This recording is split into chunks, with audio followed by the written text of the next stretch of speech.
Hey, welcome back to Guitar Rig Guru, and today I have a very practical episode for you. And I know there's a million other people on YouTube showing you this, but I've been doing this for so long, trust me, my video's better.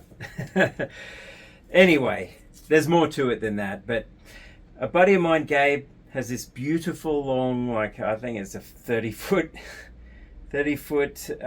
music mover cable or something. It comes with these right angle jacks. I've bought these before. These are generic run-of-the-mill, made in China. They're okay. They're okay. There's the straight version, and he asked if I could repair this for him. This cable actually works, but it's getting scratchy, and here's why. If you look, I'll just make sure you can focus on this. If you look at this, these get loose. These cheap right angle jacks, the problem with the cheap right angle jacks, and you should test this when you're buying cables at Guitar Center or whatever. This is only held in by a rivet, which is behind that little porthole thing there. And if I unscrew all of this, you'll see there's a bit of heat shrink around the cable. It's soldered in, and if you look down inside the barrel there, you can see there's a rivet in there holding this thing in, and they get loose. And when that starts to move as you're jumping around on stage, and this whole thing's actually loose even with the ground side of it, the shield, that can make pops and crackles and stuff. So we want to get rid of that. We're going to replace this with a much better, superior quality. This is very useful, so hit like, hit subscribe, and I'll show you how I go about doing this. I'm a seasoned electrical engineer, and I've been making my own cables since I was, 10 years old or so. So keep watching, and you'll see how it's done. Okay, so here I am at the bench. Any good electronics technician or engineer has a slightly messy bench. So, tools for the job. Don't generally need that. Just some decent solder. I personally prefer tin lead solder. That's about 0.8 millimeters diameter solder wire is suitable for cables. It's pretty easy. You need a decent hot soldering iron. This one, I can crank it up to probably, 60 or 80 watts. So for soldering iron, check the links below. Those will be the kind of, if you don't have a decent soldering iron for guitar work, for soldering inside your guitars, different pickup wirings, or repairing cables, check the link below. Those are affiliate links, so if you click on those and acquire one of those irons, you are supporting my channel, and I thank you very, very much. Please do that and share. So also, I mentioned better quality jacks. Now I have mine all on this rack of little bins like this. I personally, a lot of people talk about Neutrix and Switchcraft. They're all very good. They're also very expensive. This is a Neutrix clone made by, Lord knows, some generic factory somewhere in the world. And it's pretty good. I'm not replacing the straight jack though. I'm replacing the right angle. So I'll put that one back. The right angle jacks I absolutely love are these Amphenols, and again I'll provide a link below to show the exact ones I'm using here. You can get these with a black shell or a sort of nickel colored shell, which is super nice. I'll pop my iron on there to start warming it up. I've got my iron temperature set at around 350 Fahrenheit or just above 350 Fahrenheit. I have a little bit of distilled water in a cup here. Every time I'm going to do soldering, I'll that air hose always gets in the way. This is a hot air rework station as well for, detailed circuit board stuff. So heating up the tip, I'm going to put that distilled water in the sponge there. That's what we use to keep our tips clean. It's already pretty hot, but it's not at full temperature yet. Okay. Also note the tip on the iron I'm using when I'm doing cables. I have a fairly, let's get this to focus here. It's a fairly large tip. There's two reasons for that. One is you need a lot of heat because your connectors have big chunks of metal that suck all the heat away from the tip of the iron, and it can make it very difficult. If you have a dinky little 30 watt or 15 watt toy soldering iron, it ain't going to cut it. You need a decent, at least 60 watt, preferably 80. Again, check the links below. And you need a tip on it that's fairly broad for this job for doing connectors, because you need a lot of heat and you need it fast to do the job right. A lot of heat, but not too much heat. It's all about balance. So this is the Amphenol part number that I like to use for right angles, ACPM-RN. These are brilliant connectors. Look at this. Look at this quality. It's beautiful. This is the rear flange and shroud. There's a very tight thing. Nothing in here is loose or able to rotate or anything. It's all very solid. And you might be thinking, how do we get to the solder tab in there to connect our center wire to? It folds out. Or actually, it just it pops off.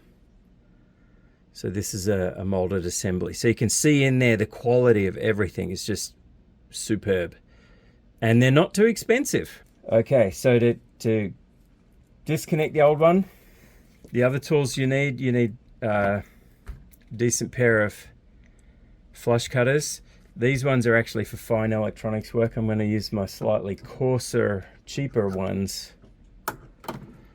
This one that came in a set of different things. I'm going to use this for the cable because this one I'm not so precious about. We're going to cut that. We could even just cut the whole coax. If you're cutting the coax, this heat shrink goes up over the tab that clamps around the outside and holds it steady. And that you can see where that ends. The metal ends at about there. So I'm going to just cut the coax right off right there. This orange heat shrink is only good for the first installation of a connector. So I'm going to try and get that off. I have some other heat shrink I can probably replace that with. Okay, so there's our raw shielded instrument cable. So next, you could either use an X-Acto knife or a generic, fold-out razor knife to cut around the outer insulation, but you have to be very careful if you're doing that. I like to use one of these. This is a coaxial cable stripper, and this can be used with different diameter cables with this orange insert thingy here.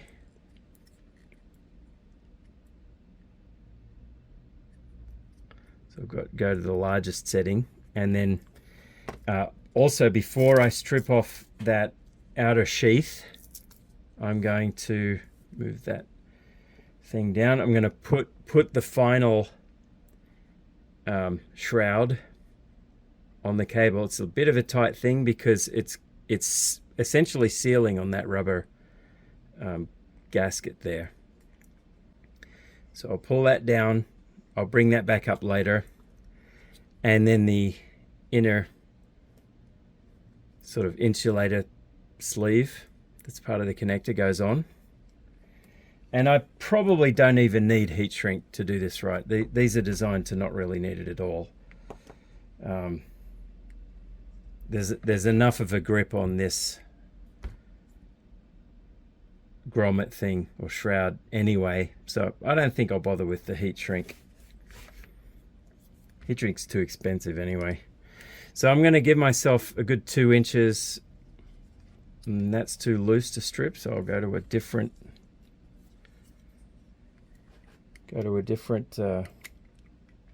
setting here.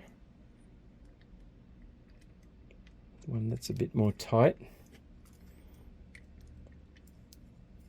Yeah, that's definitely more tight. I'm actually controlling the depth of the cut.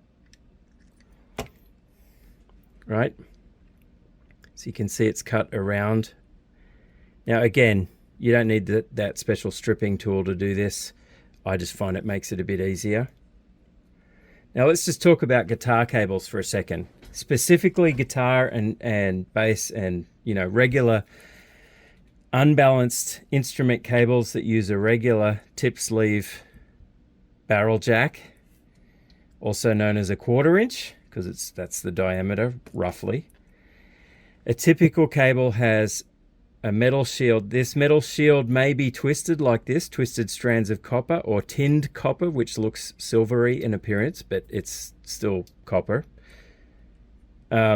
Or it may be woven. If it's woven, you have more difficulty because you have to unweave it around the center. This is a bit easier because we could just untwist it, and there it is. And I'll put a twist on that just to keep it neat.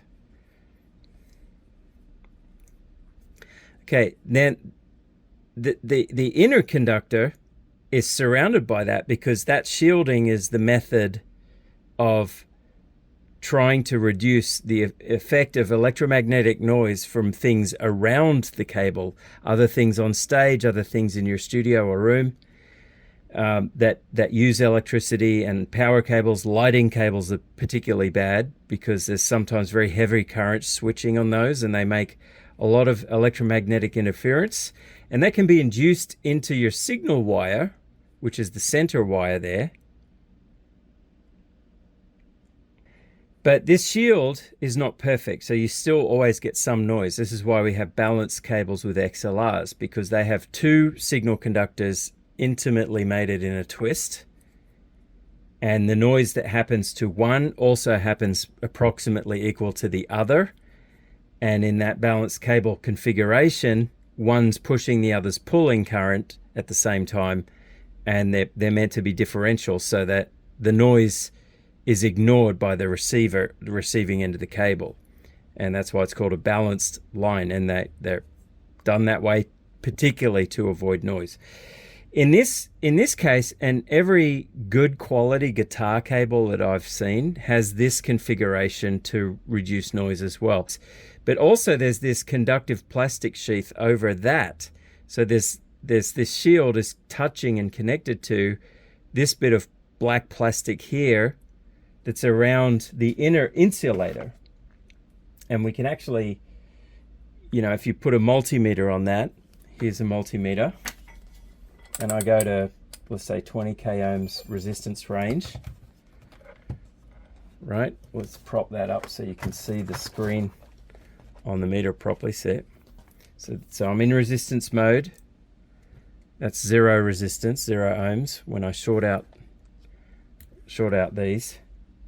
The copper conductor is essentially 0 ohms. It's a very good conductor. This conductive plastic, it's plastic impregnated with carbon or something. I don't know exactly what, some kind of compound. And look at that. Between there and there, it's plastic, but it's conducting. See, it's 0.89 kilo ohms. So 800 ohms. So it's got some resistance. It's a higher resistance than a metal conductor, but it's conductive enough that it adds to the shielding effect around the center signal wire in our guitar cable. So that's a really important thing. If you get cheap cruddy cables that are horrible, they don't have this sort of thing in them. These are some of the differences between a good quality, more high priced instrument cable and a cheap crappy piece of junk. And just to show you how that's done, I'll have another wire stripper that will separate out just that conductive plastic bit. Let's see if I can do this. There it is. So inside that's the conductive plastic tubing, that forms part of our noise shield. Inside that we have what feels like Teflon. It's very flexible and kind of slippery, and it's got, Teflon is used because it has what's called a high dielectric constant, and it's got a very precise thickness, and within that thickness we have the actual multi-strands of the signal conductors, the signal copper wire in there. So if I can strip that just using the, carefully using the, say I didn't do a good job of that. I should have used the proper strippers. Let's do it this way. Right. So inside of that plastic we have, I didn't make a clean cut there because of what I did before. Oops.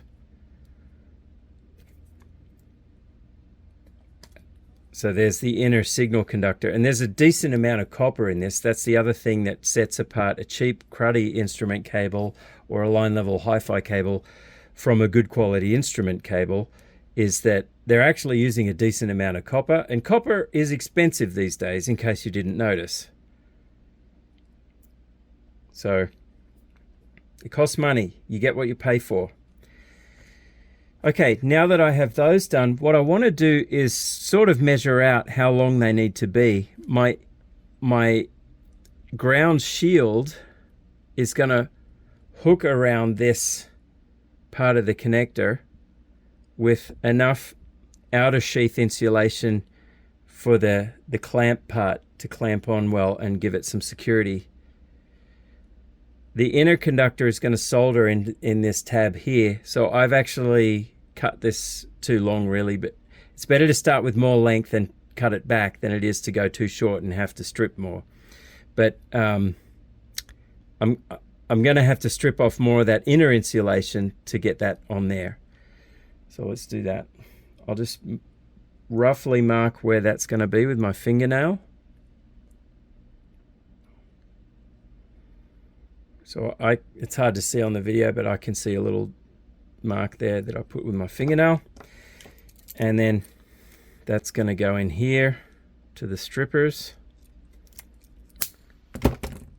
Now this time I didn't bother separating out the inner the conductive plastic from the inner insulating sheath. There's still a gap between them, so it'll do its job and it'll work just fine. As long as I'm not shorting the copper out to this black conductive plastic. I've seen that happen and it totally kills your tone. I had a friend who had a cable like this he made himself years and years ago. He's like, there's something wrong with that cable. I don't like that cable. It sucks all the high end out of my guitar. I get no treble, no high mids. And we checked, and sure enough, just a little bit of this plastic, this black conductive plastic, was touching the copper wire of the signal, and it was sucking away tone like you wouldn't believe. So just watch out for that. Okay, now my iron's nice and hot. First thing I'm going to do, and I'm used to doing this just with my hands, but you may want to get something like a helping hand. It's a little stand thing with little clamps to hold it in position. That's probably the safe approach. I have one somewhere, but I really don't know where it is right now.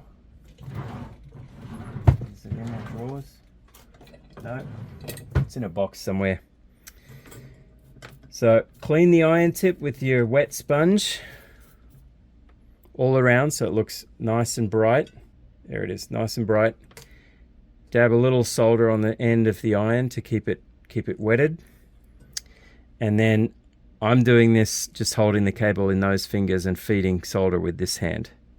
I'm going to tin the wire up to about there. Just a little bit of solder is enough. This one, don't really have to tin it first, but I will just because it makes it easier to solder onto the connector.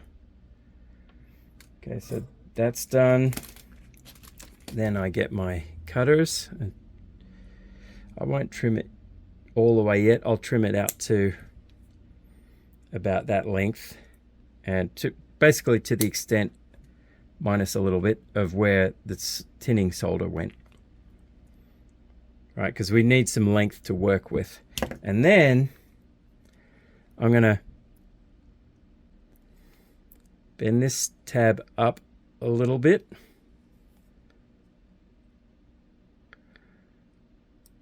And this is still in the shape to go in that kind of hook for the ground connection. And then I'll push that down a little. Okay, so that's going to make a very nice connection once I've soldered it.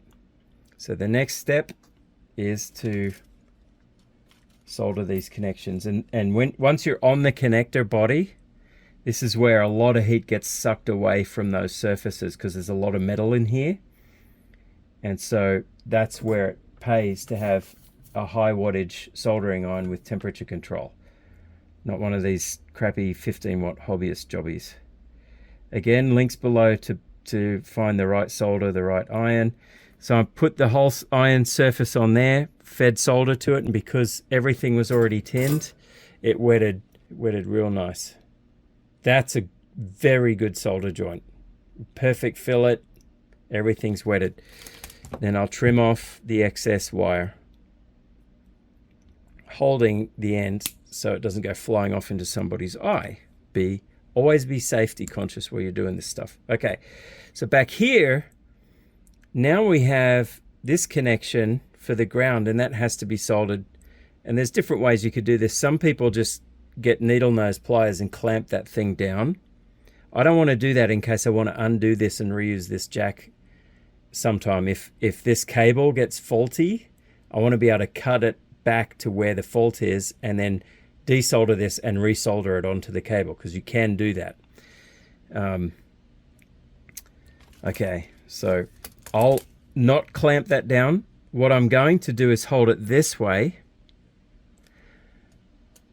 I'm going to feed the solder into where that's been pulled into its little hook or loop on the jack, and then provide heat from the other side.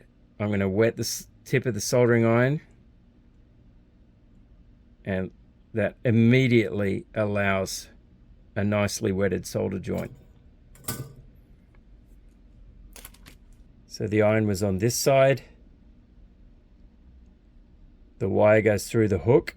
I fed solder into this side, and the heat of the iron through that tab is enough to melt that solder. Again, you're not going to do this with a 30 watt iron. I've got like an 80 watt iron set at about 350 Fahrenheit, a temperature controlled. And they're not too expensive. If you're going to do this kind of thing, it's certainly worth spending the money getting. Look, they used to be hundreds of dollars. They're dirt cheap now. Trust me. Just get a good iron. It's worth it. So the final thing here now is to fold over these ties. Now, in a factory, they have a special machine that's exactly designed to fold over that and drive these talons around the cable to clamp down. I don't have that machine. I just have regular bullnose pliers, but they do the job just fine. I'm going to squeeze from the back side.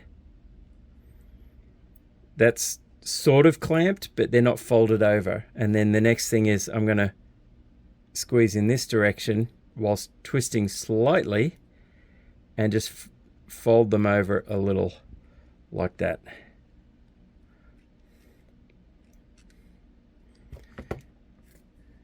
There it is. That is an excellent right angle jack on a guitar cable. Last step, get the inner insulator tube over there.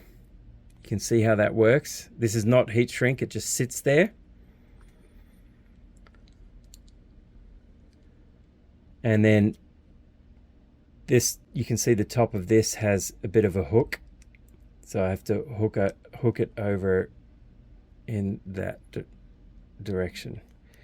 And then put that thing in there.